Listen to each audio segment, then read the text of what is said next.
कीजिए कि ये जगह नहीं है जहाँ पर आपको रहना चाहिए, यहाँ से निकल जाना ही सॉल्यूशन है। तो एक व्यक्ति को इस भौतिक जगत में जो है बहुत ज़्यादा सुखी होने का प्रयास नहीं करना चाहिए। यहाँ पर जो है इंद्रिय तृप्ति हम जितना करेंगे उतना ज़्यादा हम इस भौतिक जगत में फंसते चले जाएंगे। तो इसके लिए एक व्यक्ति को इंद्रिय तृप्ति का इच्छा छोड़ करके भगवान का सेवा करने का इच्छा करना चाहिए। अगर हम ऐसा करेंगे तो एक व्यक्ति जो है इससे निकल करके जो है भगवान के नज़दीक जा सकता है। तो ये हमारे ऊपर है कि हम किस चीज़ को फैन करते हैं। और अगर हम भौतिक चीज़ों को फैन करते हैं जो कि मेजॉरिटी लोगों का इच्छा होता है, तो फिर वो अपने आप भगवान से दूर चले जाते हैं। जैसे प्रभुपाद भी बोलते हैं उपदेशामृत में कि कृष्ण भावनामृत और इंद्रिय तृप्ति एक साथ नहीं कर सकते, दोनों में से कोई एक ही कर सकते हैं। अगर कोई इंद्रिय तृप्ति करेगा तो वो भगवान का सेवा नहीं कर सकता, और अगर वो भगवान का सेवा कर रहा है तो इंद्रिय तृप्ति करना बहुत मुश्किल काम है। उसके लिए फिर वो कोई एक ही चीज़ पे फोकस कर सकता है ना। एक व्यक्ति एक साथ बहुत सारी चीज़ों के ऊपर फोकस नहीं कर सकता, वो भी अगर अपोजिट चीज़ें है तो। एक माया के अधीन आता है, एक भगवान के अधीन आता है, और दोनों एक दूसरे के विपरीत करें। तो यहाँ पर बताया भी जाता है, जब ये चैतन्य चरितामृत आप पढ़ेंगे, कृष्णा सूर्य सब माया है अंधकार, यहाँ कृष्णा कहा नहीं माया और अधिकार। कि कृष्ण क्या है, सूर्य के समान है और माया अंधकार के समान है। तो जहाँ अंधकार है वहाँ सूर्य नहीं है, और जहाँ सूर्य है वहाँ पर अंधकार नहीं हो सकता।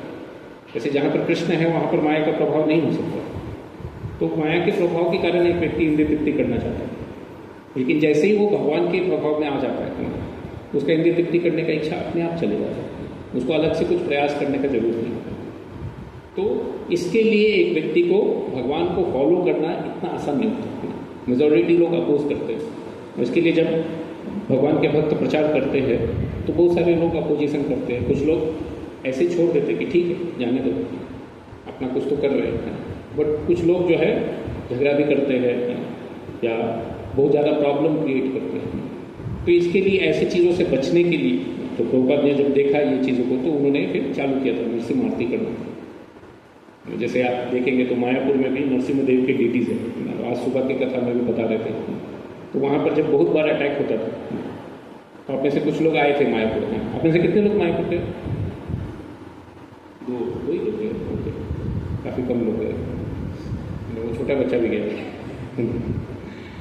तो दो ये मतलब यानी मायापुर अगर आप जाएंगे तो वहाँ पर बहुत पहले है ना 1970 के टाइम में प्रभुपाद ने जमीन लिया था, क्योंकि वो ये चैतन्य महाप्रभु का जन्मस्थल है। तो वहाँ पर वो बहुत सुंदर मंदिर, बहुत बड़ा भव्य मंदिर बनाना चाहते थे, और ऐसा चैतन्य महाप्रभु ने प्रेडिक्ट भी किया।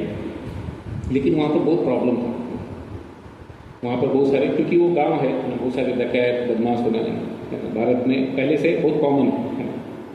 किधर भी यहाँ पर जंगल रहता है तो ऐसी चीज़ें हो जाती हैं, खासकर अगर किसी के पास पैसा है, धन संपदा है। तो वहाँ पर भी जब मंदिर बनाया तो बहुत बार डकैतों का आक्रमण होता था। ये लोग पैसा जमा करते थे मंदिर बनाने के लिए, लेकिन ये लोग क्या है पैसा छीन के लेके जाते थे, नहीं तो जो भी सामान लेके आए और जो भी कॉस्टली सामान दिखा वो सब उठा के लेके जाते थे। ऐसे बहुत बार हो रहा था।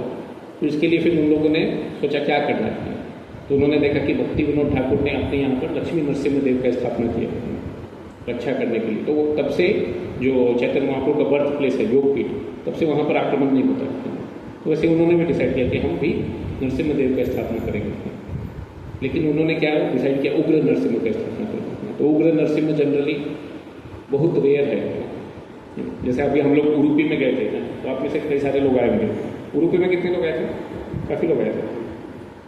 अच्छा, इस क्लास में कम लोग, 6-7 लोग गए। तो खैर उडुपी में भी हम 2 जगह गए थे जहाँ पर नरसिम्हा देव की ड्यूटी थी। तो ये एक तो ये क्या नाम था उसका, गुरु करके नाम है, गुरु नरसिम्हा है ना, और एक का नाम था, और एक का नाम मुझे अभी याद नहीं आ रहा। तो वो सूरतकल से थोड़ा पहले पड़ता है। तो ये दोनों ही जगह पर मतलब ये बहुत सारे लीलाएँ हैं ना, तो वहाँ पर बताया भी जाता है। जैसे गुरु नरसिम्हा जो ड्यूटीज़ है तो उसके सामने में अगर कोई अच्छे से पूजा नहीं करता था तो जो भी सामने रहता था सब जल जाता था। तो बाद में उन्होंने जो है वहाँ पर हनुमान जी के ड्यूटीज़ का स्थापना किया और उनका वर्शिप अच्छे से कर रहे। तो फिर उसके बाद से फिर ज़्यादा कुछ नहीं है। वैसे वहाँ पर भी जो है जो नरसिम्हा देव का है, तो वो जब लेके गए थे वहाँ पर तो राजा ने मना कर दिया था कि हम कुछ नहीं देंगे आपको वर्शिप करने के लिए। तो उनको क्या चाहिए था, सिर्फ लाइट चाहिए था कि रात संध्या का समय हो गया तो भगवान को वर्शिप करने के लिए थोड़ा तो लाइट चाहिए, तो आप मुझे एक मसाल दे दीजिए करके। तो ऐसा वो बोलते हैं, वो उग्र नरसिंह का रूप था। वो बोले नहीं, ये हमारे इष्ट देव नहीं, हम कुछ नहीं देंगे। तो बाद में क्या हो गया, वैसा बताते हैं वहाँ पर कि राजा के महल में ही आग लग गया, तो बहुत लाइट हो गया देखने के लिए। तो नरसिम्हदेव जो है उनका उग्र रूप जनरली लोग वर्शिप नहीं करते, और ऐसा रिकमेंडेड भी नहीं है, डिफ़िकल्ट है वर्शिप करने के लिए, क्योंकि उग्र रूप में जो है अगर कुछ भी ऊपर नीचे हुआ तो तुरंत वो जला के भस्म कर देते हैं, ऐसी चीज़ें जो भी गड़बड़ करता है, इसके लिए लोग डरते हैं। तो वहाँ पर वो बता भी रहते हैं कि जब ये ऐसा डिसाइड किया तो बहुत सारे लोग रेडी नहीं थे बनाने के लिए, तो फाइनली एक स्थापति रेडी हुए, क्योंकि उनके जो गुरु थे तो उनको इस्कॉन के बारे में काफ़ी अच्छे से मालूम था। तो वो बोले कि हाँ, अगर इस्कॉन को चाहिए तो दे सकते, बना सकते हो। तो बाद में बहुत दिन के बाद, तो उसका बहुत सारा सिम्टम होता है, आप में से कुछ लोग देख भी सकते हो, मायापुर नरसिम्हा के ऊपर एक वीडियो भी ड्रामा है ना, तो उसमें भी बताया कि उसमें स्टोन का लाइवलीनेस दिखना चाहिए, तो जो लाइवली स्टोन है उसमें बनाया जा सकता है। तो उसमें वो बनाने के बाद वो सोचते कि हाँ अभी बन गया, अभी मैं थोड़ा बहुत दिन से कहीं गया नहीं तो थोड़ा घूम के आता हूँ, तो ऐसा वो स्थापति सोचते हैं। तो ये कब का बात है, ये 1980s का बात है, मतलब अभी से 40 साल पहले की बात है। तो वो एक दिन के लिए जाते हैं अपने एक रिलेटिव के यहाँ, तो तुरंत उनको है ना एक व्यक्ति आता है, भागते भागते बताता है कि आपने जहाँ पर डीटीज रखा था वो जल गया, सब जल के भस्म हो गया है, तो आप जल्दी आ जाइए वापस। तो वो वापस आते हैं, देखते डीटीज को कुछ नहीं हुआ, लेकिन उसके आजू बाजू में जो कुछ था सब कुछ जल गया। तो फिर वो तुरंत कॉल करके बोलते हैं इस्कॉन के डिवोटीज को, उस समय लैंडलाइन होता, तो वो जाते हैं सिटी में, बोलते हैं कि आप जल्दी आ जाइए और लेके जाइए डिवोटीज को, यहाँ और रहेंगे तो ना मेरा बाकी जो बचा है वो भी जल जाएगा तो मुझे और लॉस नहीं कराना था।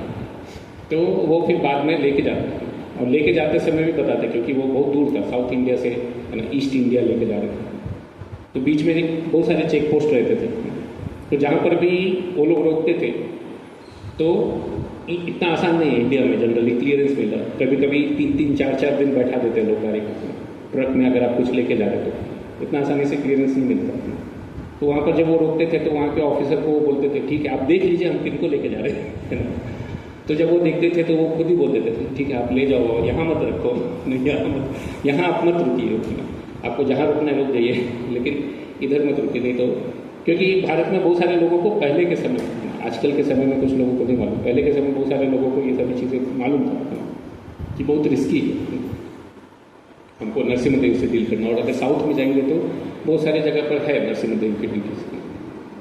तो नरसिम्हदेव का वर्षिप या प्रकट स्थली जो है वो अहोबलम में आता है, आंध्र प्रदेश में एक जगह है जहाँ पर वो प्रकट हुए थे। तो वहाँ पर जो है अभी भी थोड़ा जंगल जैसा है, तो वहाँ पर पहाड़ के ऊपर जा करके देख सकते हैं।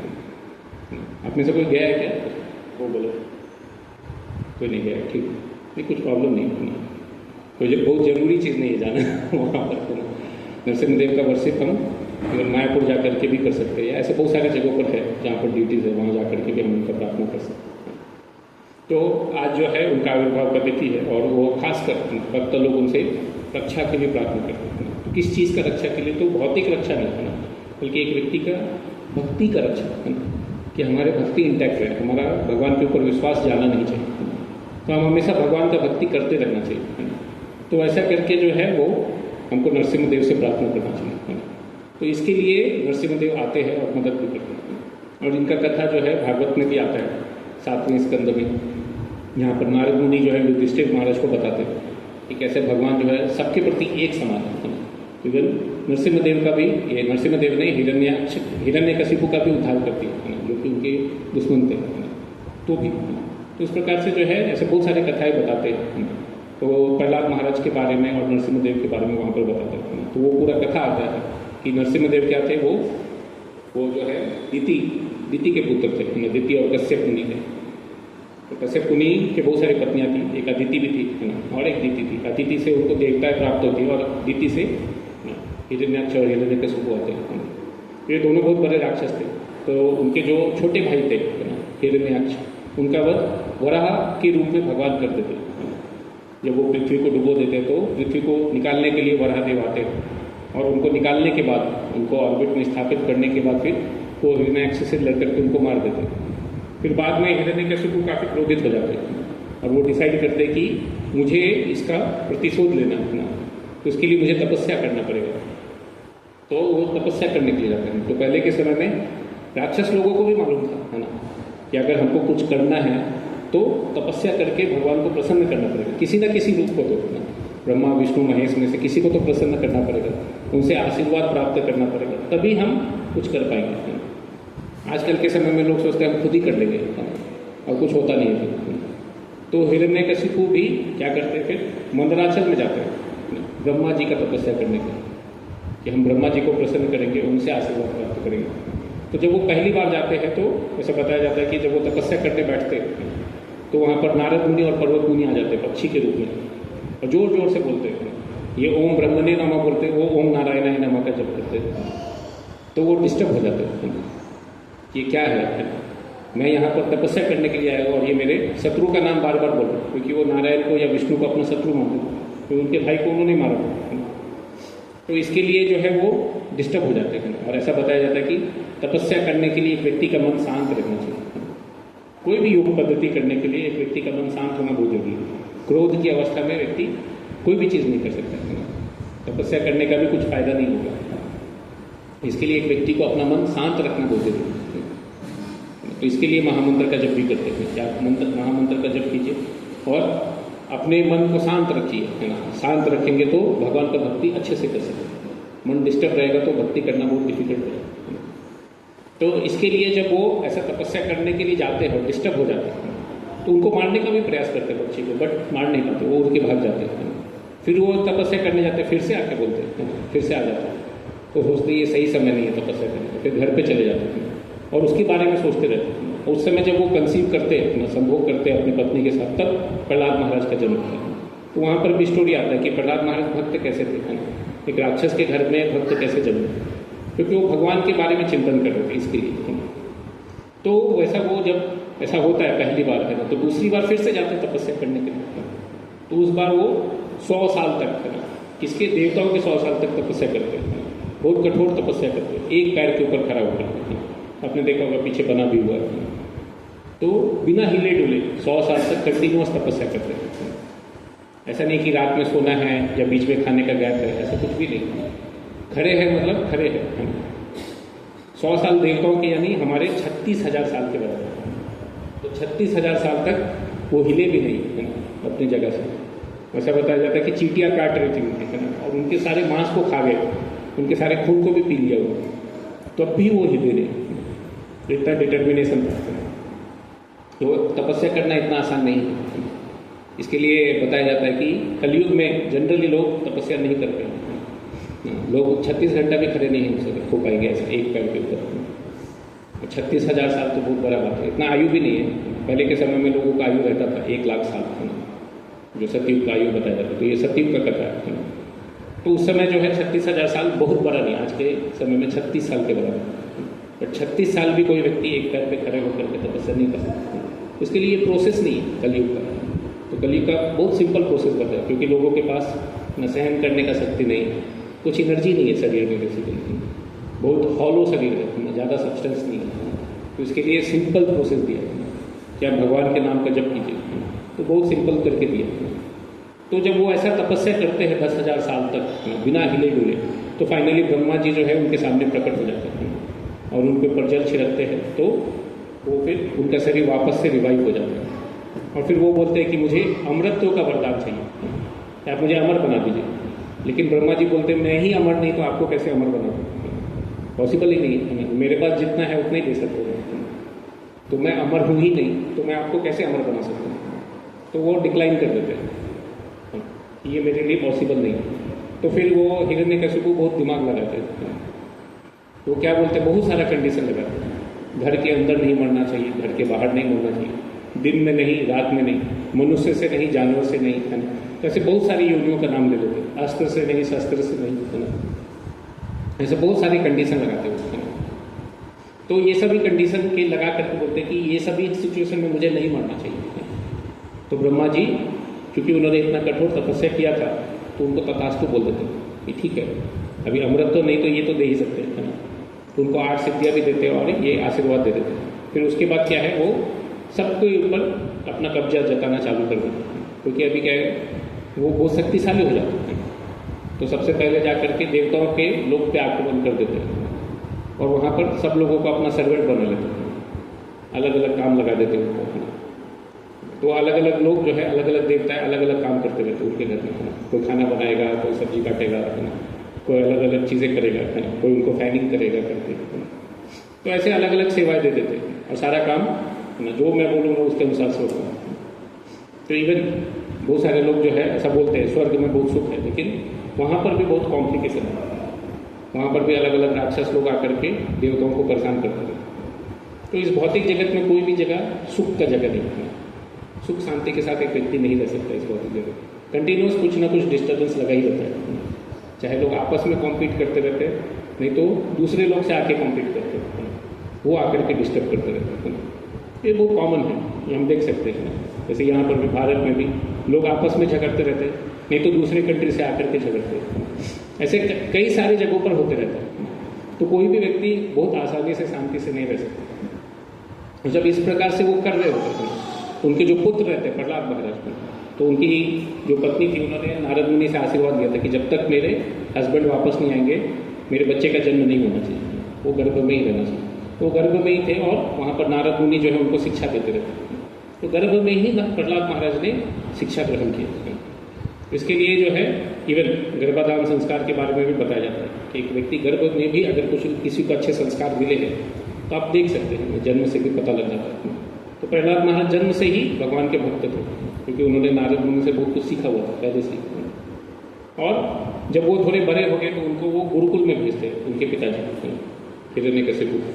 तो शुक्राचार्य के जो पुत्र रहते उनके गुरुकुल में भेजते। शुक्राचार्य जो है वो जो राक्षस लोग हैं उनके गुरु थे, उनके पुत्र का नाम था संडौरवर। तो उनके गुरुकुल में वो भेजते और जब वो सीख करके फिर कुछ दिन के बाद आते, कुछ महीनों के बाद, तो जब वो वापस आते हैं तो हिरण्यकशिपु पूछते उनको कि आपने क्या सीखा, आपको क्या अच्छा लगा गुरुकुल में।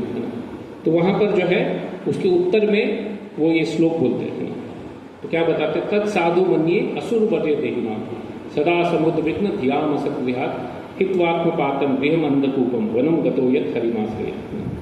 तो वो उनको असुर वर्य करके बोल रहे हैं हिरण्यकशिपु कि हे असुरों में सर्वश्रेष्ठ, क्योंकि हिरण्यकशिपु जो है असुर में सबसे बड़े थे, सबसे महान व्यक्ति थे। तो क्या बता रहे कि साधुओं ने ऐसा बताया, क्या बताया है कि एक व्यक्ति को क्या करना चाहिए, वनम गतो, कैसे व्यक्ति को जिसका जो है असत चीज़ों में आसक्ति है ना, तो इस भौतिक जगत में आपका आसक्ति हो गया, तो इसके लिए क्या करना चाहिए, ये गृह जो अंध कुएं के समान है, अंधे कुएं के समान है ना, तो उससे निकल करके आपको वन में जा करके जो है भगवान हरि का आश्रय लेना चाहिए। तो ऐसा उनको प्रहलाद महाराज बता रहे कि ये सीखा मैंने।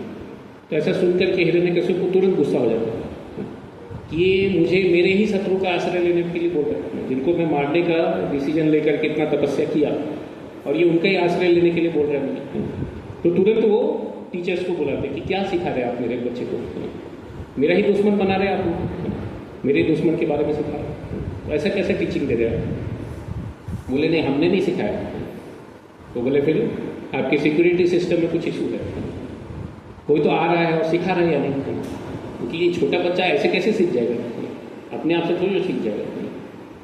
तो आप आपका थोड़ा सिक्योरिटी सिस्टम अच्छा कीजिए। कोई तो आकर के ऐसा सिखाना नहीं चाहिए कि आप लोग बाहर जाते हैं और कोई आकर के इसको उल्टा सीधा सिखा के जा रहा है ना, आप थोड़ा ध्यान रखिए करके। तो ऐसा करके फिर से भेज देते वो, फिर बाद में वो फिर से आते हैं 1 साल के बाद। तो वो पूछते अभी क्या सीखा आपने, तो वहाँ पर वो उसके आगे बताते हैं कि मैंने क्या सीखा, श्रवणम कीर्तनम विष्णु स्मरणम पाद सेवनम अर्चनम वंदनम दास्यम साक्ष्यम आत्मनिवेदनम इति पुंसार्पिता विष्णु भक्ति चिन्ह लक्षणा प्रियते भगवती अर्थात तन्मन्ये नितम उत्तमम। तो वो क्या बता रहे कि जो मैंने बताया ना भगवान हरि का आश्रय लेना, तो वो कैसे लेना है वो भी मैं सीख के आया हूँ। आपको क्या करना है, श्रवण करना है, श्रवण कीजिए, कीर्तन कीजिए, विष्णु का स्मरण कीजिए, उनका सेवा कीजिए, उनका वंदन कीजिए, उनका पूजा कीजिए। तो इस प्रकार से अगर हम उनके प्रति पूर्ण रूप से समर्पित हो जाएंगे और उनका सेवा करेंगे है ना, तो हम उत्तम भक्त बन जाएंगे भगवान, हमको उत्तम गति प्राप्त होगा। तो आप भी इस प्रकार से भगवान का भक्ति कीजिए। तो वो बोले कि लास्ट टाइम मैंने भगवान का भक्ति करने के लिए बताया, लेकिन आपको बताया नहीं कैसे करना है, तो बचा हुआ पार्ट अभी मैं बता दूँगा। तो ऐसा करके वो उनको बहुत सारी चीज़ें सिखाते हैं। फिर वो बोलते हैं कि ये सब चीज़ें कहाँ से सीख रहे हैं आप? मुझे तो ये सभी चीज़ कभी सीखा नहीं मैंने गुरुकुल में। तो वहाँ पर वो बोलते हैं कि आपको ये क्यों नहीं समझ में आ रहा है, मुझे समझ में आ रहा है। तो वहाँ पर ये श्लोक बोलते हैं प्रहलाद महाराज, मति न कृष्णे परतः सतो हुआ मिथो विपद्येत गृहव्रतानाम अदांत गोभिर विशतांत मिश्रम पुनः पुनः चर्विता चर्वनाम। कि एक व्यक्ति का कृष्ण के प्रति मति नहीं लग सकता अगर वो भौतिक चीज़ों से आसक्त है। जैसे मैं पहले बोला, अगर वो इंद्रिय तृप्ति से ही आसक्त है तो भगवान का भक्ति सीख पाना बहुत मुश्किल है। क्योंकि क्या है, इंद्रिय तृप्ति क्या है, पुनः पुनः चर्विता चर्व, कि बार बार जो ऑलरेडी चूसा हुआ है उसको बार बार उससे रस निकालने का प्रयास करना है। तो कितने ही सारे लोग इंद्रिय तृप्ति करने का प्रयास कर रहे हैं, लेकिन कोई सुखी नहीं हुआ आज तक। लेकिन फिर भी लोग वही प्रयास कर रहे हैं, उसी प्रयास में सब लोग भाग रहे हैं। जितने भी लोग इंद्रिय तृप्ति कर रहे हैं, कोई भी व्यक्ति ऐसा नहीं बोल सकता कि मैं परमानेंटली सुखी हो गया, अभी मुझे और कुछ नहीं चाहिए। कोई भी व्यक्ति संतुष्ट नहीं हुआ आज तक, लेकिन फिर भी सब लोग उसके पीछे ही भाग रहे हैं। सब लोगों को पैसा चाहिए, है ना, सब लोगों को अच्छा खाने को चाहिए, अच्छा रहने को चाहिए। लेकिन जिसको मिल गया है ना, वो क्या सुखी है? वो सुखी नहीं है, वो भी डिस्टर्ब है ना। उसको और आगे का चाहिए, है ना। जो बड़े सिटी में रहता है वो और बड़े सिटी में जाना चाहता है, जो और बड़े सिटी में रहता है वो फॉरेन ही जाना चाहता है ना, और जो फॉरेन में रहता है वो चांद पे जाना चाहता है, ऐसा। तो इसका कोई इंड नहीं है। तो लोगों का कभी भी ग्रीड इंड नहीं होगा, उसका कोई इंड नहीं। तो इसके लिए ऐसी चीज़ों के पीछे अगर कोई भागते रहेगा तो वो क्या है, उसमें कुछ भी टेस्ट नहीं मिलने वाला, बल्कि एक व्यक्ति परेशानी रहने वाला। तो इसके लिए आपको समझ में नहीं आ रहा, क्यों? क्योंकि आप भौतिक चीज़ों के पीछे पड़े हैं, इसके लिए आप भगवान का भक्ति नहीं कर पा रहे।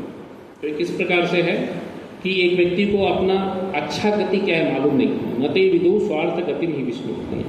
एक व्यक्ति के लिए बेनिफिट क्या है ना, उसके लिए क्या है, विष्णु, है ना। ये गति फिक्स करना चाहिए, मतलब गोल क्या होना चाहिए, भगवान को प्राप्त करना। लेकिन क्या हो गया, दुराश्रया ये बहिर्थ, लेकिन वो गलत चीज़ों का आश्रय लेते हैं, दूर आश्रय, है ना, गलत चीज़ों का आश्रय लेते हैं, है ना। वो क्या है, बहिर्थ, है ना, जो बाहरी चीज़ें हैं उसको ही पकड़ते हैं, आत्मा के संबंधित चीज़ों को नहीं पकड़ते, बाहरी भौतिक चीज़ों को आश्रय लेते लोग ना। आप देखेंगे इस भौतिक जगत में भी बहुत सारे लोग ना पैसे का आश्रय लेते हैं, या पुलिस का आश्रय लेते हैं, या रिलेटिव्स का आश्रय लेते हैं। ये सब बाहरी चीज़ें। जब एक व्यक्ति का मृत्यु का समय आता है, ये सब कुछ कोई मदद नहीं कर सकता उसको, ये सब बाहरी की चीज़ें। तो ये कैसा है, अंधा यथा अंधे रूपनीय मानस, कि एक अंधा व्यक्ति जो है दूसरे को गाइड कर रहा है कि आप आ जाओ, मैं आपको रास्ता पता करूँ, है ना। तो दोनों क्या है, बहुत रिस्की है ना, ऐसे व्यक्ति को फॉलो करना। तो इस भौतिक जगत में अगर कोई व्यक्ति गाइड करेगा कि मैं बताता हूँ क्या सॉल्यूशन है इसका, तो वैसे ही है जैसे एक अंधा व्यक्ति दूसरे अंधे को बोलेगा मैं बताता हूँ क्या कैसे जाना है करके, उसको खुद ही नहीं दिख रहा, वो क्या बताएगा। वैसे इस भौतिक जगत में जो इंद्रिय तृप्ति कर रहा है वो खुद ही परेशान है, वो दूसरे को क्या सॉल्यूशन बता सकता है, वो कुछ बता ही नहीं पाएगा, है ना। तो वो खुद ही बता है, तेपी से तांत्र्य पूर्व दाम नहीं बता, वो खुद बंधन में बधा हुआ है, तो दूसरे को कैसे छुटकारा दिला सकता है। तो अगर दूसरे से छुटकारा प्राप्त करना है तो जो ऑलरेडी छूटा हुआ है वैसे व्यक्ति ही किसी के हाथ पैर को खोल सकता है। अगर मेरा हाथ पैर खुद बंधा है तो मैं किसी और के हाथ पैर को कैसे खोल सकता हूँ, बहुत मुश्किल है, या नहीं खोल सकते। तो जो व्यक्ति खुला हुआ है वो दूसरे के हाथ पैर को खोल सकता है। वैसे ही जो मुक्त जीव है वो दूसरे को बता सकता है कि कैसे आप भी मुक्त हो सकते हैं। उसके लिए भगवान के भक्तों को फॉलो करना चाहिए। तो इस प्रकार से प्रहलाद महाराज वहाँ पर उनको बता रहे हैं हिरण्यकशिपु को कि आपको क्या करना चाहिए, ऐसे चीज़ों को फॉलो नहीं करना चाहिए, इंद्रिय तृप्ति के पीछे नहीं भागना चाहिए, भगवान का भक्ति करना चाहिए।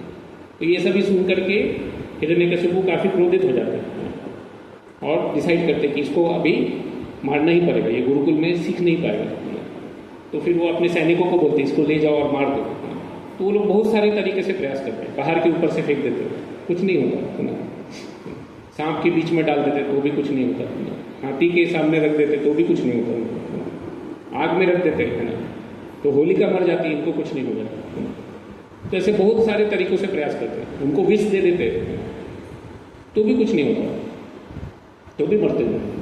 तो ये सब देख करके हिरण्यकशिपु एंजाइटी में आते जाते हैं ना, उनका टेंशन बढ़ते जाता है कि ये व्यक्ति मर ही नहीं रहा है, कैसे भी मारने का प्रयास कर रहा हो, मरता ही नहीं है।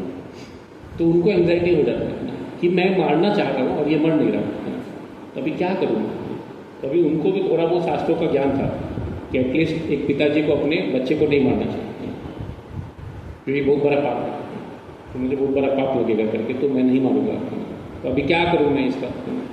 तो सोच रहे होते तो उनके जो जो दो पहले गुरुकुल के जो टीचर थे वो बोलते कि आप बोलेंगे तो मैं एक बार फिर से ट्राई करता हूँ, हो सकता है सुधर जाए, अभी हम और ज़्यादा इंटेंस ट्रेनिंग देंगे, तो आप हमको और एक मौका दीजिए। तो बोले ठीक है, मेरे पास भी और तो सॉल्यूशन दिख नहीं रहा है, आप ही लोग लेके जाओ, कुछ तो करो इसका, कैसे तो करके सुधार दो इसको। तो अभी जब वो लेके जाते हैं, जब अगली बार लेके जाते हैं प्रहलाद महाराज को, तो अभी वो और ज़्यादा इंटेंस हो जाते हैं, उनका भी भक्ति इंटेंस होते जाता है। तो अभी जैसे ही गुरुजी बाहर जाते हैं तो अभी वो अकेले प्रैक्टिस नहीं करते, अभी सभी बच्चों को भी सिखाते हैं कि मैं क्या कर रहा हूँ करके, तो अपने सभी सहपाठियों को भी बुलाते हैं कि आप सब आ जाओ, है ना, और उनको शिक्षा देते हैं। तो वो प्रहलाद महाराज की जो शिक्षा है भागवतम में बहुत फेमस है, तो उसमें से हम ये 2-3 श्लोक देखेंगे जहाँ पर वो अपने सहपाठियों को बता रहे हैं। तो क्या बोल रहे हैं कि बच्चे लोग थे तो वो बोलेंगे कि इतना कम उम्र में थोड़ी जो भक्ति किया जाता है, तो पहले ही श्लोक में बोलते कौमार आचरित प्राप्त, कि एक व्यक्ति को भक्ति कब से करना चाहिए? कुमार अवस्था से, मतलब 5 वर्ष की आयु से। तो वहाँ पर सब लोग 5 वर्ष से भरे थे, है ना। धर्मान भागवतानी, है ना, तो भगवान का भक्ति या धर्म का पालन 5 वर्ष की आयु से करना चाहिए। क्यों? दुर्लभम मानुषम जन्म तदपि अध्रुवम अर्थदम, क्योंकि मनुष्य जन्म बहुत ही दुर्लभ है, कितने दिन रहेगा कोई गारंटी नहीं, लेकिन क्या है, हालांकि ये दुर्लभ है और टेम्प्रोरी है, लेकिन फिर भी क्या है, ये अर्थकारी है। इसमें एक व्यक्ति भगवान का भक्ति करके भगवत धाम जा सकता है, वास्तविक अर्थ प्राप्त कर सकता है, उसका वास्तविक लाभ प्राप्त कर सकता है। जैसे पीछे श्लोक में भी बताया था, नाते विदु स्वार्थ गतिम ही विष्णु, कि वास्तविक स्वार्थ एक व्यक्ति का क्या है? भगवान का सेवा करना, भगवान विष्णु का सेवा करना। तो इस प्रकार से हमको बचपन से ही भगवान का भक्ति करना चाहिए। ऐसा मत सोचिए कि आप बच्चे हैं तो नहीं कर सकते, एक बच्चा 5 वर्ष की आयु में भी समझ जाता है। तो इसके लिए हमको भौतिक चीजों के पीछे नहीं पड़ना चाहिए, बल्कि भगवान का भक्ति करना चाहिए। उसके लिए अगला श्लोक बोलता है, सुखम ऐन्द्रिकम दैत्या देह योगी न देहिना सर्वत्र लभ्यते देवा यथा दुखम अयत्नता, कि जिस प्रकार से यथा दुखम अयत्नता, एक व्यक्ति को दुख प्राप्त होता है बिना किसी प्रयास के, है ना। कोई भी व्यक्ति प्रयास करता है क्या कि मैं बीमार हो जाऊँ, है ना, या मैं दुखी हो जाऊँ, है ना, मुझे और 4 बीमारी हो जाए, है ना, मेरा एंजाइटी बढ़ जाए, है ना। कोई प्रयास नहीं करता अपना एंजाइटी या दुख बढ़ाने के लिए, लेकिन फिर भी मिलता है। एक व्यक्ति के कोटा में जो है वो मिलेगा ही, वो कितना भी उससे बचने का प्रयास करे तो भी उसको मिलने ही वाला है, क्योंकि उसका कर्म है, उसको भुगतना ही पड़ेगा। वैसे ही एक व्यक्ति को सुख भी मिलेगा, उसके लिए बहुत ज़्यादा एंडेवर करने का जरूरत नहीं। जो भौतिक सुख है या भौतिक दुख है, जो भी उसके कर्मों में है वो मिलना ही है। जैसे आप देखेंगे कुछ लोग जो है बहुत ज़्यादा मेहनत नहीं करते, फिर भी आसानी से एग्ज़ाम पास कर जाते हैं, और कुछ लोग 14-14 घंटा खटते हैं, फिर भी फेल हो जाते हैं, फिर भी क्लियर नहीं होता एग्ज़ाम। तो कोई लोग बिना मेहनत किए पास हो जाते हैं, और कुछ लोग बहुत मेहनत करने के बाद भी फेल हो जाते हैं, सेम एग्ज़ाम में। ऐसा नहीं कि कोई अलग नहीं, क्योंकि उनके कर्म में है। तो गेस भी मारेंगे तो सही निकल जाएगा, गेस मार के भी कुछ लिख देंगे तो, और जिनके कर्म में नहीं है तो कितना भी प्रयास करेंगे तो भी वो क्लियर नहीं कर पाएंगे। समहाउ जो नहीं पढ़ा है वही आ जाएगा एग्जाम और फिर फेल कर जाएंगे। तो इसके लिए एक व्यक्ति को बहुत ज़्यादा प्रयास नहीं करना चाहिए, ओवर एंडेवर अच्छा नहीं है। एक व्यक्ति को बेसिक मिनिमम है ना, जितना जरूरी है उतना करके संतुष्ट रहना चाहिए और भगवान का भक्ति करना चाहिए। तो इस प्रकार से वो बता रहे कि जैसे सुख प्राप्त हो, दुख प्राप्त होता है, वैसे सुख भी प्राप्त हो जाएगा। तो इसके लिए भौतिक सुखों के लिए बहुत ज़्यादा एंडेवर करने का जरूरत नहीं है, तो हमको सिर्फ भगवान का भक्ति करना चाहिए। लास्ट में क्या होता है, तत्प्रयासो न कर्तव्यो यथा आयुर्वय परम ना तथा विंदते क्षेमम मुकुंद चरणाम्बुजम, कि इस प्रकार का प्रयास नहीं करना चाहिए, है ना, जैसा कि बताया गया भौतिक सुख के लिए, है ना, क्योंकि हमारा जो आयु है ना वो बहुत कम है ना, तो इसको सही से उपयोग करना चाहिए, है ना। तो किस जगह उपयोग करना चाहिए? मुकुंद के चरणों में, है ना, भगवान के चरणों में आश्रय लेना चाहिए, उनका भक्ति करने में अपने आयु का या समय का उपयोग करना चाहिए। अगर हम ऐसा करेंगे, इस प्रकार से भक्ति करेंगे तो ऐसा प्रयास सक्सेसफुल होगा। लेकिन अगर हम भगवान का भक्ति नहीं करेंगे तो इस प्रकार का प्रयास का कुछ बेनिफिट नहीं है। ज़्यादा कुछ नहीं मिलने वाला ऐसी चीज़ों से। तो इस प्रकार से वो ऐसे अलग अलग शिक्षाएं देते हैं। उनका शिक्षा पूरा एक अध्याय में आया, तो मैं 2-3 श्लोक शॉर्ट में बताया यहाँ पर।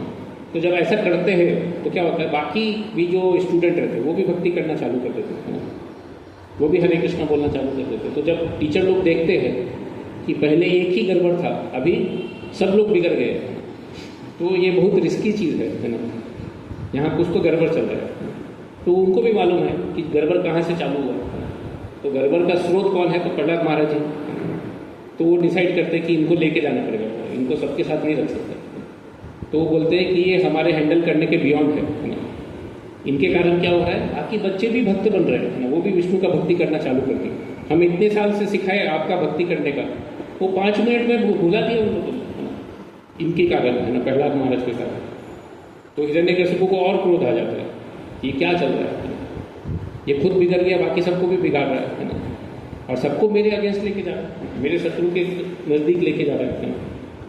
तो ये अच्छा नहीं है, तो कुछ तो करना पड़ेगा। अभी बाकी सबको तो बोला मैं मारने का प्रयास करने के लिए, कोई मार नहीं पाया, तो अभी मुझे ये केस अभी खुद ही हैंडल करना पड़ेगा। हालांकि पाप है, लेकिन अभी ऑप्शन नहीं बचा है। ऑप्शन ही क्या है मेरे पास, क्या कर सकता हूँ। बाकी सबको तो बोल दिया मारने के लिए, वो मार नहीं पाया।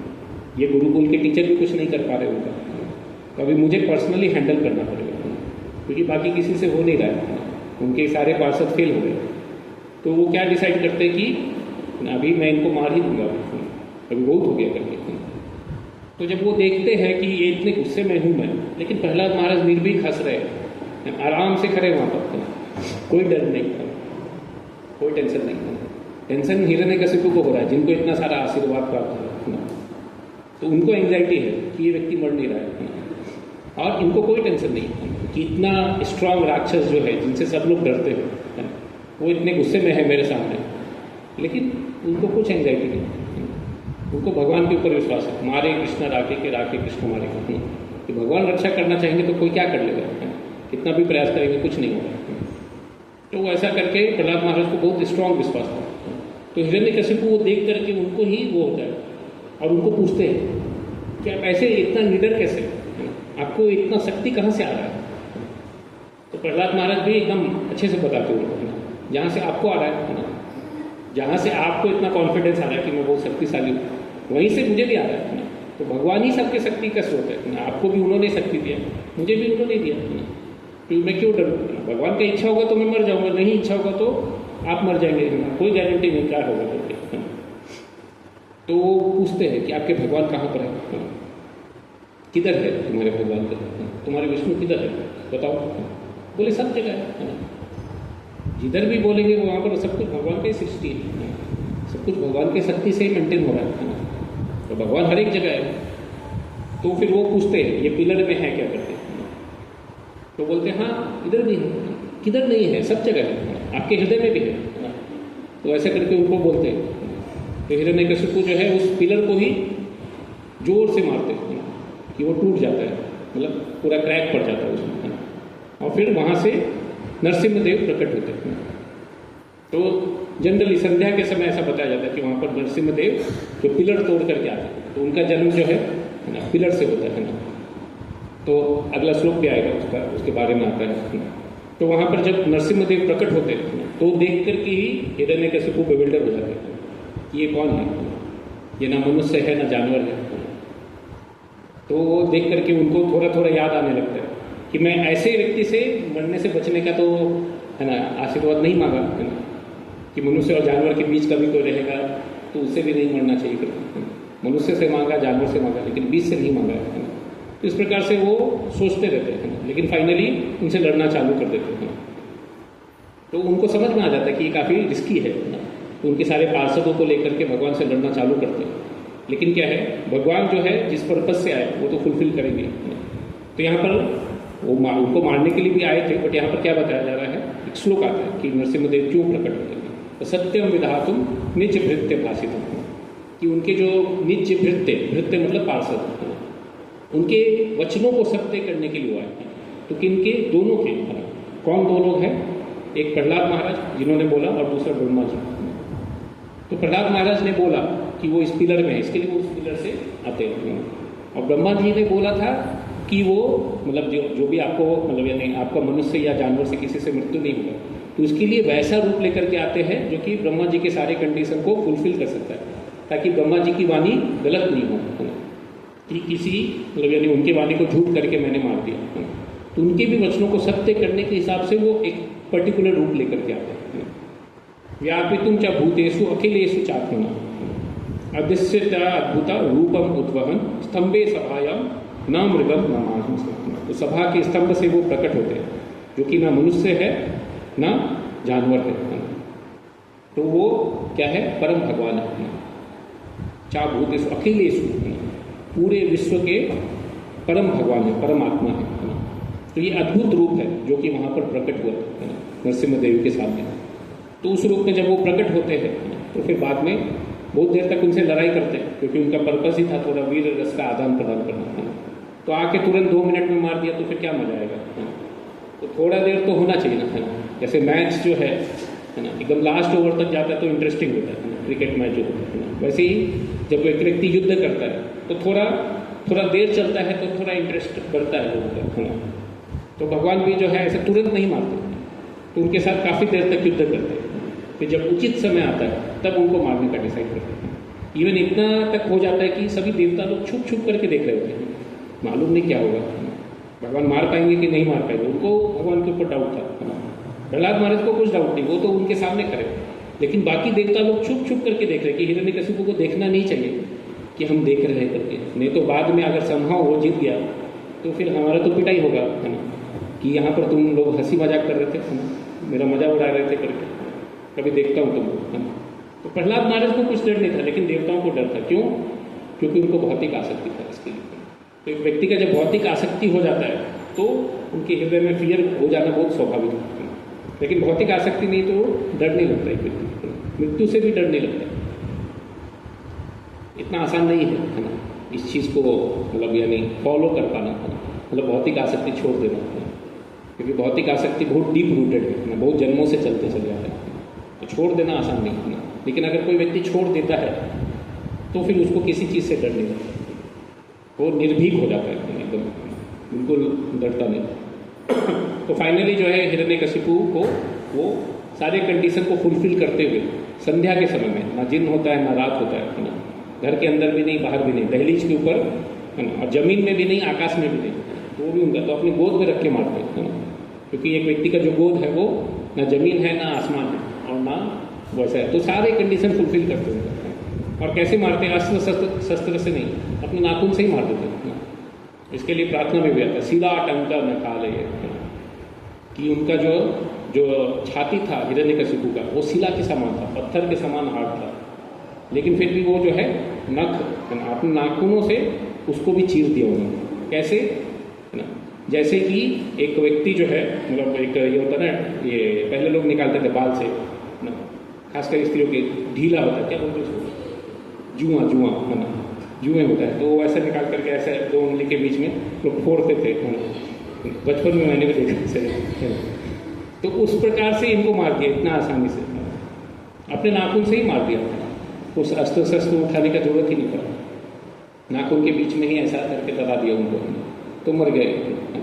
हालांकि हिरण्यकशिपु जो थे बहुत बड़े राक्षस थे, सबसे बड़े टेररिस्ट थे, ऐसा करके प्रोका बोलते हैं, one of the biggest terrorist. उससे बड़ा टेररिस्ट आपको देखने को नहीं मिलेगा, तो सबको डराया था, पूरे ब्रह्मांड भर में सब लोग डरते थे, उनका टेरर सब जगह था, ऐसा कोई भी जगह नहीं था जहाँ पर लोग डरते नहीं थे। इवन जब रावण जब गए थे इनके पास, क्या नाम है उनका, ये नीचे के लोगों में अही रावण है ना, अही रावण के पास, तो वो जो है उनको लेके जाते और एक जगह दिखाते, एक बहुत बड़ा सोने का पर्वत जैसा, उनको बोलते हैं इसको उठाओ, तो उनसे हिलता भी नहीं, तो बाद में बताते ये क्या है, ये जो है हिरण्यकशिपु का कान का बाली है, जो कान में लेके ऐसे घूमते थे, तो उनके लिए वो कुछ भी वजन नहीं था, जो आपसे हिल भी नहीं रहा है, और उनको मार दिया भगवान राम ने ये नरसिम्हदेव के रूप में, और आप उनसे युद्ध करने जा रहे हैं। अब क्या कर लेंगे, आप खुद ही सोच सकते हैं, उनका बाली आपसे हिलता नहीं है, और आप ऐसे व्यक्ति से युद्ध करना चाहते हैं जिनके कान में बाली था, उसको मार दिया उन्होंने, यानी उनका शक्ति उससे भी ज़्यादा है, और आपका शक्ति उसके सामने क्या है, कुछ भी नहीं है, कुछ भी नहीं लिटरली। हालांकि रावण उस समय में बहुत शक्तिशाली थे, सब लोग डरते थे उनसे, देवता लोग भी डरते थे, लेकिन फिर भी वो बताते हैं कि हिरण्यकशिपु का शक्ति क्या था, बहुत शक्तिशाली थे वो। इसके लिए वो अपने मतलब ऐसा ब्रह्मा जी भी बताते कि आपके जैसा तपस्या और शक्तिशाली व्यक्ति कभी होगा भी नहीं, ना भूतो ना भविष्यति, ऐसा होने वाला भी नहीं। तो ऐसे व्यक्ति को जो है फाइनली नरसिम्हदेव सही समय आने पर उनको मार देते हैं, और मारने के बाद क्या है, प्रहलाद महाराज उनको जाकर के गार्डन पहनाते हैं कि आपने कितना अच्छा काम किया करते। तो जनरली जो है कभी कभी लोग जो है बताते कि ऐसा क्या है कि जो उनके पिताजी को मार दिया ऐसे व्यक्ति को आप गार्डन पहना रहे हैं, तो लेकिन क्या है, उनके पिताजी उनको मारना चाहते हैं, वो लोग बताते हैं। कुछ लोग ऐसा लॉजिक बोलते हैं कि प्रहलाद महाराज ऐसा कैसे भक्ति कर रहे थे कि जिन्होंने उनके पिताजी को मार दिया उनको ही गार्डन पहनाया उन्होंने, लेकिन उनके पिताजी उनको मारने का इतना प्रयास किए उसके बारे में कोई कुछ बोलेगा नहीं। लोग क्या बताएंगे कि हमको ऐसा नहीं करना चाहिए, माता पिता के अगेंस्ट नहीं जाना चाहिए, लेकिन भगवान के भक्ति के बारे में नहीं बताएंगे कि अगर वो भगवान के भक्ति के अगेंस्ट है तो फिर कैसे फॉलो कर सकते हैं। तो बाद में फिर प्रहलाद महाराज जो है भगवान का स्तुति करते हैं, बहुत सारा सुंदर तरीके से स्तुति करते हैं, तो हम वो देख करके फिर उनके। तो यहाँ पर क्या बता रहे, ब्रह्मा दया सुरगना मुनियोत सिद्धा सत्वय कतना गतयो वचसम प्रवाहे नराधितुम पुरुगने अधुनापि पितृ किम तोस्तुम अर्हति समय हरि उग्र जाते। वहाँ पर वो क्या बता रहे हैं कि यहाँ पर ब्रह्मा आदि बहुत सारे देवी देवता हैं, लेकिन वो सभी लोगों ने मुझे सेलेक्ट किया, हालांकि मैं क्या हूँ, उग्र जाति से, यानी राक्षसों की जाति से, मेरा कोई अच्छा गुण नहीं है, लेकिन फिर भी चूंकि इन्होंने बोला है ना, ब्रह्मा आदि देवताओं ने बोला, इसके लिए मैं प्रयास करूंगा आपको प्रसन्न करने का। तो उसके बाद क्या बता रहे हैं, ये सीक्वेंस में श्लोक नहीं है ना, तो इसके बीच में भी और कुछ श्लोक है, तो जो इम्पोर्टेंट है उतना ही 5-6 श्लोक है जो देखेंगे। तो क्या बता रहे, मन्ये धना विजना रूप तपा सुतज तेजा प्रभाव बल पौरुष बुद्धि योगा नाराधनाय ही भवंती परास्य पुंसो भक्त्या तुतोष भगवान गजयूथ पाय। ये जो भगवान है वो क्या है, धन जन है ना, अभिजन फॉलोअर्स, पैसा है, बहुत सारे फॉलोअर्स है, बहुत सुंदर रूप है, बहुत तपस्या कर सकता है ना, या बहुत तेज है, बहुत प्रभाव है ऐसे व्यक्ति का, बहुत बल है, बहुत पौरुष है, बहुत बुद्धि है, बहुत सारी यौगिक प्रोसेस किया है उन्होंने, तो ये सभी चीज़ों से वो प्रभावित नहीं होते। ये सब तो हिरण्यकशिपु में बहुत था, लेकिन वो किससे प्रभावित होते हैं, भक्त्या तुतोष, भक्ति से एक भगवान जो है संतुष्ट हो जाते हैं। अगर थोड़ा बहुत भी एक व्यक्ति भक्ति करता है तो भगवान उसे तुरंत संतुष्ट हो जाते हैं। जैसे कि गजयूथ पाया, गजेंद्र जो थे, तो गजेंद्र का क्या क्वालिफिकेशन है, गजेंद्र ना तपस्या कर सकते थे, ना ये सब में से कुछ भी नहीं कर सकते थे, उनके पास धन संपदा भी नहीं था, लेकिन फिर भी भगवान क्यों प्रसन्न हुए उनसे, क्योंकि उनके हृदय में भगवान के प्रति भक्ति थी। इसके लिए तो भगवान जो है एक भक्त के भक्ति से संतुष्ट हो जाते हैं। तो भगवान को क्या चाहिए, सिर्फ वो भक्ति चाहते हैं कि हमारे हृदय में भगवान के प्रति भक्ति होना चाहिए, उनके प्रति सेवा का भाव होना चाहिए। भक्ति मीन्स भगवान का सेवा करना, जैसा भगवान के भक्त बता रहे वैसा, जैसा शास्त्रों में बताया गया वैसा। तो हम जब ये चीज़ को फॉलो करते हैं उसका मतलब होता है भक्ति। भक्ति का मतलब ये नहीं कि जो मेरे मन में आएगा वो मैं करूँगा, वो ऐसा नहीं। मन मर्जी को कभी भी भक्ति नहीं कर सकते। भक्ति मतलब सरेंडर, सबसे पहला ही चीज़ है भक्ति का मतलब सरेंडर। मतलब किसको सरेंडर, भगवान और उनके भक्तों को। जो वो बोलेंगे वो करेंगे, अपनी इच्छा से कुछ नहीं करना है, तो उसको भक्ति करना है। तो इतना आसान नहीं है। इसके लिए भक्ति करते करते एक व्यक्ति आगे बढ़ सकता है। तो आत्मनिवेदन जो होता है वो लास्ट स्टेज बताया जाता है कि एक व्यक्ति धीरे धीरे करके फिर अपने आप को पूरी तरह से समर्पित कर सकता है।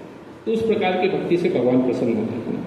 उसके बाद क्या बता रहे हैं, नैवात्मना प्रभुर अयम निज लाभ पूर्णो मानम जनाद अभिदुषा करुणो वृमीते यद यद जनो भगवते विदधाति मानम तच्चात्मने प्रतिमुख से यथामुखा श्री।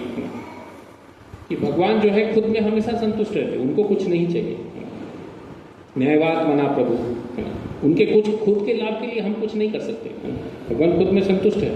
तो अगर हम भगवान का भक्ति करते तो किसको फायदा होता है? भगवान को कुछ फायदा नहीं होता। फायदा किसको होता है? हमको होता है। अगर हम भगवान का भक्ति करेंगे तो हमारा उद्धार होगा। भगवान का क्या उद्धार होगा? भगवान को क्या मिलने वाला है? भगवान को कुछ नहीं मिलने वाला। हमको मिलेगा अगर हम भगवान का भक्ति करेंगे। है ना। तो भक्ति करने से हमारा उद्धार होगा, हमको मदद होगा, है ना। और भक्ति करना किस प्रकार से है कि हम आत्मा का संतुष्टि कर रहे हैं। जैसे कि एक व्यक्ति जब अपने फेस को डेकोरेट करता है तो आईने में भी वो डेकोरेशन रिफ्लेक्ट हो जाता है, वैसे ही जब एक व्यक्ति आत्मा को संतुष्ट करता है तो वो चीज़ें इवन इस भौतिक जगत में भी दिख जाती है कि एक व्यक्ति संतुष्ट हो जाता है ना, वो बहुत ज़्यादा डिस्टर्ब नहीं होता, वो भौतिक चीज़ों से डिस्टर्ब नहीं होता। उस प्रकार से एक व्यक्ति को भक्ति करना चाहिए।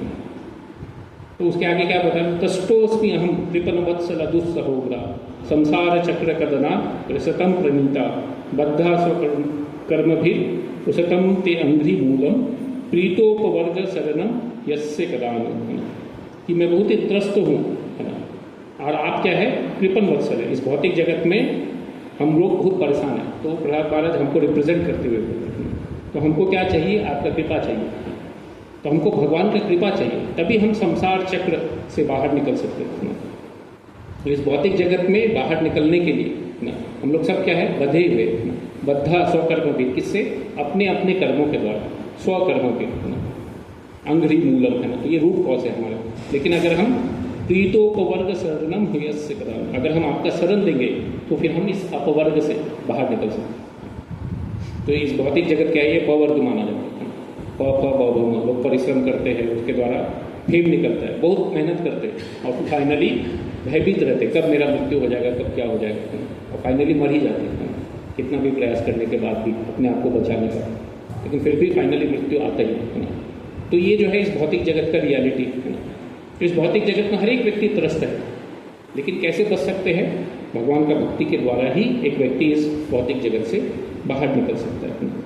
यहाँ पर क्या बता रहे, बालस्य नेह शरणम पितरो नृसिंह नार्तस्य चागदम उद्वंती मज्जतोनो तप्तस्य तत्प्रतिविधि यहांजशेष्टास तावद विभो तनुभृताम त्वदुपेक्षिताना, कि एक बालक जो रहता है ना, उसको मतलब यानी जो भगवान जो है वो क्या है, पिता के समान है ना, पितरो नरसिम्हा, है ना, और मैं क्या हूँ, एक बालक के समान। तो मुझे आपका स्नेह चाहिए, है ना, उसके द्वारा ही मेरा उद्धार हो सकता है। और वो कैसे है, इस भौतिक जगत की चीज़ों से एक व्यक्ति का उद्धार नहीं हो सकता। तो उसके लिए बहुत सारे उदाहरण देते हैं कि ऐसी चीज़ों से बचने का प्रयास करना मतलब क्या है, जैसे कि एक व्यक्ति इवन अच्छा नौका होते हुए भी डूब सकता है, कोई गारंटी नहीं कि वो नहीं डूबेगा। वैसे ही कोई व्यक्ति के पास अगर अच्छा डॉक्टर है ना, तो भी वो मर सकता है, डॉक्टर के सामने ही मर सकता है। और अगर कोई बच्चा अपने माता पिता के पास में भी है, जो कि उनको काफ़ी प्रेम करते हैं, तो भी वो उधर भी उसका मृत्यु हो सकता है, क्योंकि उनके हाथ में कुछ नहीं है। तो ऐसा बहुत सारे एग्जाम्पल, अब बहुत सारे पेशेंट देखेंगे जो कि हॉस्पिटल में मर जाते हैं, डॉक्टर के सामने कुछ नहीं कर सकते। तो डॉक्टर प्रयास करते हैं, लेकिन फिर भी इतना आसान नहीं है। जब किसी का समय हो जाए तो उसको बचा पाना। तो इसके लिए क्या है, हमको ये जानना चाहिए कि इस भौतिक जगत में कोई भी व्यक्ति या कोई भी भौतिक चीज़ें एक व्यक्ति को मरने से नहीं बचा सकती। आप किसी भी चीज़ का शरण लीजिए, भौतिक सिक्योरिटी का या डॉक्टर का या पेरेंट्स का या रिलेटिव्स का या पैसे का, कोई भी चीज़ एक व्यक्ति को बता नहीं पाएगा। सिर्फ एक ही चीज़ बता सकता है, क्या है, भगवान का शरण लेने से तो ही एक व्यक्ति बच सकता है। तो उस प्रकार से वो यहाँ पर बता रहे, एवं जन्म निपतितम प्रभवा ही पूपे कामाभिकामम अनुया प्रपतन प्रसंगा कृत्वात्मसात सुरश्रिना भगवन गृहीता सोहम कथम नुसजे तव भृत्य सेवा। तो ये जो भौतिक जगत क्या है, ये अंधे कुएं की तरह है ना, जिससे बाहर निकल पाना बहुत मुश्किल है। काम वासना के कारण क्या है, एक व्यक्ति इस भौतिक जगत में बहुत आसक्त हो गया है, प्रसंग यानी आसक्त हो जाता है। तो काम के कारण एक व्यक्ति आसक्त है ना, लेकिन क्या है, अगर हम भगवान का भक्ति करेंगे, भगवान भी है तो हम जो है इस भौतिक जगत से बाहर निकल सकते हैं। और कैसे कर सकते हैं हम इस भक्ति को, तो वहाँ पर बोल रहे हैं कि हमको भगवान के भक्तों का आश्रय लेना चाहिए। सो हम कथम नु वृषजी तब वो वृत्त सेवा। तो यहाँ पर प्रहलाद महाराज बोल रहे कि मैं हमेशा आपके भक्त नारद मुनि के शरण में रहना चाहता हूँ, जिन्होंने मुझे मार्गदर्शन किया कैसे भगवान का भक्ति करना है। तो ऐसे भक्तों के मार्गदर्शन में रहते हुए मैं आपका भक्ति करना चाहता हूँ। हालांकि यहाँ पर नरसिंहदेव स्वयं उनके सामने, लेकिन वो वहाँ पर भी बोल रहे हैं कि मैं ऐसा डायरेक्टली आपका भक्ति नहीं करना चाहता, बल्कि आपके भक्तों के शरण में रहते हुए भक्ति करना चाहता हूँ। तो एक गुरु के मार्गदर्शन में रहते हुए भगवान भी बोलते हैं, जो व्यक्ति बोलता है कि वो मेरा भक्त है, एक्चुअली में वो मेरा भक्त नहीं है। जो बोलता है कि वो मेरे भक्तों का भक्त है, तो वो वास्तविक में मेरा भक्त है। तो ऐसा करके वो दुर्वासा मुनि को भी बोलते हैं। जब दुर्वासा मुनि उनके पास आते हैं, जब उनके पीछे चक्र लगा रहता है, वहाँ पर भी भगवान बोलते हैं कि मैं क्या हूँ, मैं अपने भक्तों का सर्वेंट हूँ।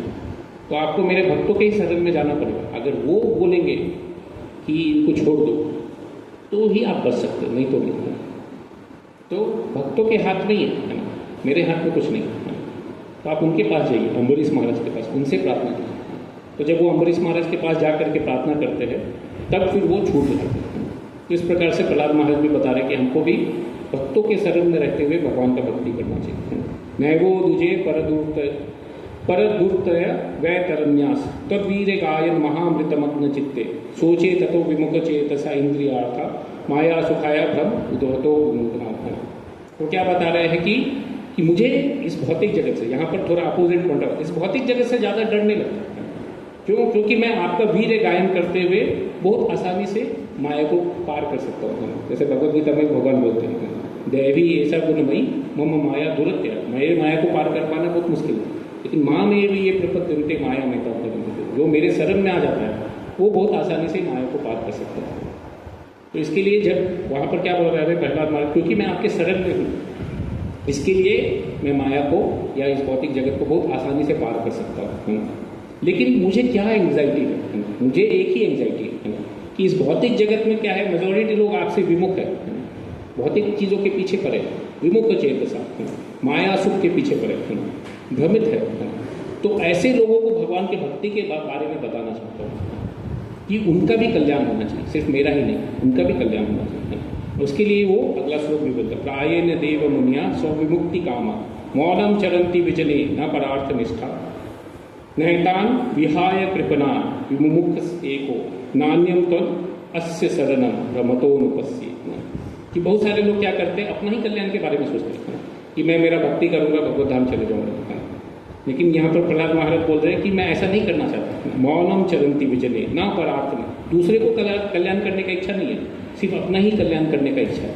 तो मैं ऐसा भक्ति नहीं करना चाहता। मैं क्या चाहता हूँ कि मेरे साथ साथ बाकी सब लोग भी भगवान के धाम आए। ये सब जो आपसे विमुख लोग हैं वो भी भगवान से जुड़े और वो भी भक्ति करते हुए वापस भगवत धाम जाए।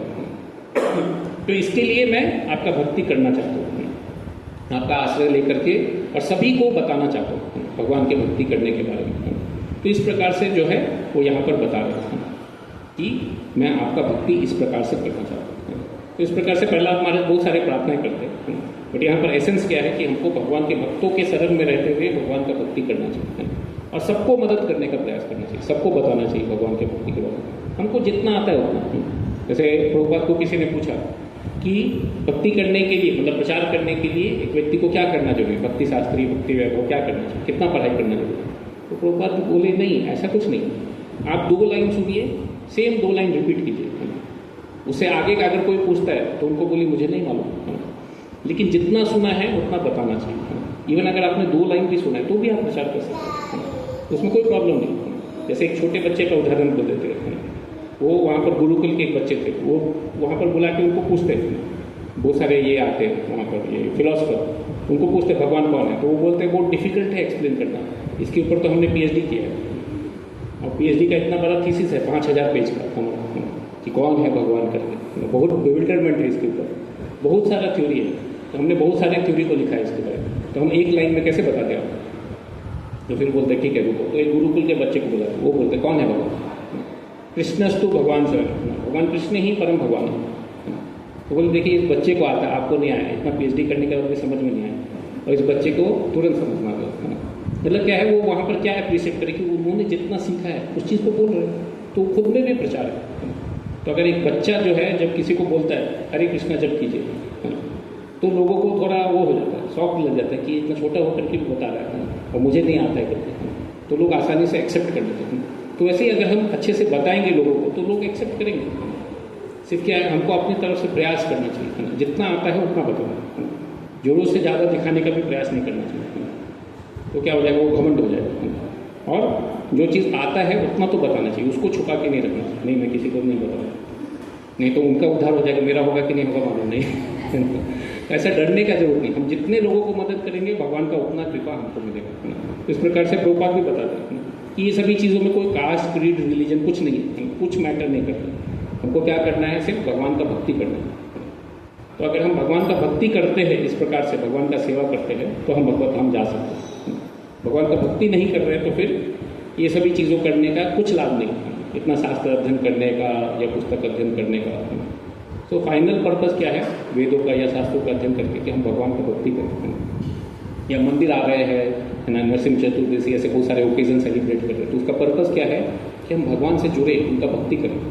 सिर्फ रिचुअल जैसा देख करके चले नहीं जाना चाहिए, है ना, कि हाँ यहाँ पर पानी डाला, है ना, घी डाला, दूध डाला, दही डाला, है ना, हो गया, पानी डाल करके खत्म हो गया लास्ट में, है ना, अभी हो गया, हम जा रहे, घंटी बजाए चले गए, है ना, प्रसाद खाए, हो गया, तो हमारा रिचुअल कंप्लीट हो गया, है ना। अभी अगले दिन से क्या करेंगे, अगले दिन से हम ऑफिस भागेंगे, नहीं, हमको याद रहना चाहिए जो चीज़ें हम देख रहे हैं, तो हम किस चीज़ के ऊपर फोकस करते हैं वो चीज़ें याद रहती हैं। तो ये सभी चीज़ें ध्यान से देखने के लिए क्यों बताया जाता है, ताकि हम भगवान को याद रखें, इस भौतिक चीज़ों को याद नहीं रखें। तो हम जितना ज़्यादा भौतिक चीज़ों को याद रखेंगे उतना डिस्टर्बेंस होगा, उतना एंजाइटी बढ़ेगा, क्योंकि भौतिक चीज़ें सिर्फ एक व्यक्ति को एंजाइटी देता है ना, कभी भी एक व्यक्ति को सुख प्रदान नहीं कर सकता। हर एक चीज़ के बारे में जनरली जो व्यक्ति को मिलता नहीं उसके बारे में व्यक्ति सोचते रहता है, कब मिलेगा कब मिलेगा, मिल गया फिर उसके बारे में नहीं सोचता वो, है ना, हो गया ना, अभी खत्म, है ना, अभी अगला चीज़ क्या चाहिए, है ना, तो फिर उसके बारे में सोचते रहता है। आप देखेंगे कभी भी व्यक्ति जो है 1-2 दिन संतुष्ट रहता है ज़्यादा से ज़्यादा, उसके बाद फिर से एंग्जाइटी में आ जाता है, और चाहिए और चाहिए। तो इसके लिए भगवान का भक्ति अगर करता है कोई तो वो हमेशा संतुष्ट रह सकता है ना, सिर्फ भगवान को प्रसन्न करना है, भगवान और उनके भक्तों को फॉलो करते हैं। जैसे प्रहलाद महाराज भी ये उदाहरण सेट करते हैं, और चैतन्य महाप्रभु, प्रभुपाद वगैरह भी ये उदाहरण जो है ये बार बार भक्तों को बताते हैं पढ़ने के लिए, क्योंकि वो क्या दिखाना चाह रहे हैं कि कैसे हमको निर्भय होकर के भगवान का भक्ति करना चाहिए। प्रहलाद महाराज के सामने तो इतना सारा प्रॉब्लम था, उनके पिताजी ही उनके अगेंस्ट थे, तो बच के छुप के करना तो बहुत मुश्किल काम था, तो वो भी कर रहे थे, तो फिर हमको क्यों इतना डरना चाहिए। तो ऐसा डर नहीं लगना चाहिए भगवान का भक्ति करने, बल्कि निर्भीकता से जितने अच्छे से भगवान का हृदय से भक्ति करेंगे उतना जल्दी हम भगवान के नज़दीक जाएंगे और सारा प्रॉब्लम अपने आप सॉल्व हो जाएगा। तो भगवान रक्षा करेंगे, भगवान के ऊपर विश्वास होना चाहिए। जैसे पहले होता है नरसिम्हदेव जो है भक्तों का रक्षा करते हैं, किस चीज़ का, उनकी भक्ति का।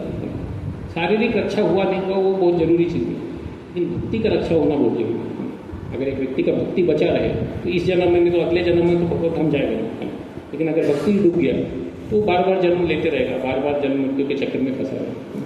तो इसके लिए एक व्यक्ति को अपना भक्ति बचाने के लिए मेहनत करना चाहिए। बाकी सब चीज़ें आते जाते रहेगा, पैसा आएगा जाएगा, लोग आएंगे जाएंगे, लेकिन भगवान का भक्ति अगर चला गया तो इतनी आसानी से आता नहीं, बहुत रेयर चीज़ है। तो भगवान गिफ्ट देते हैं, लेकिन अगर हम उसको केयरफुली नहीं रखेंगे तो वापस से मिलेगा कि नहीं मिलेगा गारंटीड नहीं। इसके लिए एक व्यक्ति को संभाल के इसका उपयोग करना चाहिए। ठीक है, हरे कृष्ण। अभी यहाँ पर रुकेंगे, तो आप सब लोग जो है अभी 5:45 हो रहा है, आप सब लोग ये अभिषेक अटेंड कर सकते हैं। 6:15 साढ़े 6 बजे से चालू होगा मंदिर पर में, और उसके बाद फिर सब लोग प्रसाद ले सकते हैं। तो उसके लिए कूपन है, आप लोग आपस में बांट सकते हैं, आप बांट नहीं सकते। तो बाद में अभिषेक हो जाने के बाद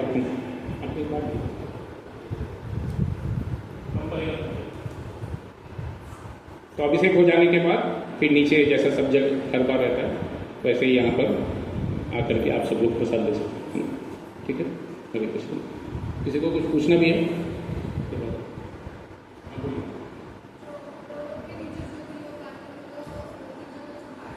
नहीं नहीं नहीं, आध्यात्मिक जगत में बहुत सारे लोग हैं। आध्यात्मिक जगत में एक ही लोग है ऐसा नहीं, अनंत लोग हैं। नरसिम्हदेव का भी अपना लोक है, बड़ा देव का लोक है, ऐसे हर एक जगह का लोक है। तो ऐसा नहीं है कि सिर्फ गोलोक वृंदावन ही एकमात्र लोक है, बहुत सारे लोग हैं वहाँ पर। भगवान के हर एक रूप के अनुसार भगवान के अनंत रूप है। ठीक है, तो हर एक रूप का अपना अपना लोक है, तो वहाँ पर भी अनंत लोक है और कहीं पर भी जा सकते हैं, तो बताना चाहते हैं। और कोई प्रश्न?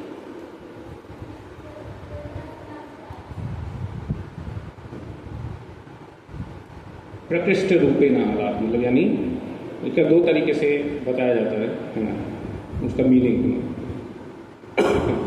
तो जो कि मतलब यानी भगवान की भक्ति में या भगवान की सेवा में आनंद लेता है, उसको पदार्थ बोलते हैं।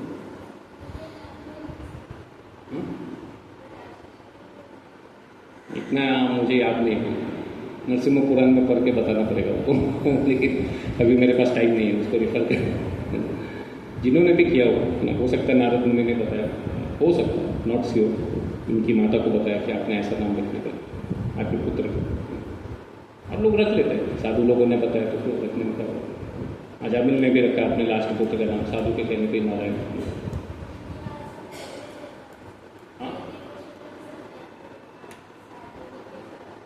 उनकी माता वो उधर नारद मुनि के आश्रम में रही, जब वो तपस्या करने के लिए गए थे तो नारद मुनि के आश्रम में उनकी माता रह रही थी, तभी तो उन्होंने शिक्षा दिया। वहाँ पर ही उनके गर्भ में बैठे बैठे वो सुन रहे थे। तो बहुत सालों तक वो नारद मुनि के आश्रम में रहे। जब उनको पता लगा कि उनके पति वापस आने वाले, तब वो चले जाते वापस से अपने में, तब तक वो वहीं पर रहते, क्योंकि देवता लोग उनको किडनैप करके लेके जा रहे थे उनके पत्नी को, कि वो सोचे कि वो बड़ा हिरण्यकशिपु को तो डील करना मुश्किल है, छोटे हिरण्यकशिपु को है ना हम पहले से कैद करके रख देंगे, है ना, तो प्रॉब्लम कम हो जाएगा। कम से कम एक को ही हैंडल करना, दो को हैंडल करना मुश्किल हो जाएगा, क्योंकि है ना अगर और एक आ जाएगा ऐसा तो हम कैसे हैंडल करेंगे, एक को ही मुश्किल जा रहा है। तो इसके लिए वो उनको लेके जाते हैं। लेकिन वो लोग भी, इवन राक्षस लोग भी देखेंगे या देवता लोग भी, ऐसा है ना माता को मार देने का या गर्भ को गर्भपात कर देने का ऐसा सजेशन नहीं देते। जन्म हो जाएगा उसके बाद हम उसको किडनैप कर देंगे या मार देंगे, ऐसा जन्म होने से पहले नहीं। तो वहाँ पर भी वो चीज़ के बारे में बताया है। ठीक है, हरे कृष्ण। आप सब लोग मंदिर में दर्शन कर सकते हैं ना, बाद में प्रसाद लेकर के जा सकते हैं। हरे कृष्ण। तो अगला वीक का क्लास जो है वो रेगुलर टाइम नहीं होगा, इस बार फेस्टिवल था इसके लिए ये अलग टाइम में क्लास है। हरे कृष्ण।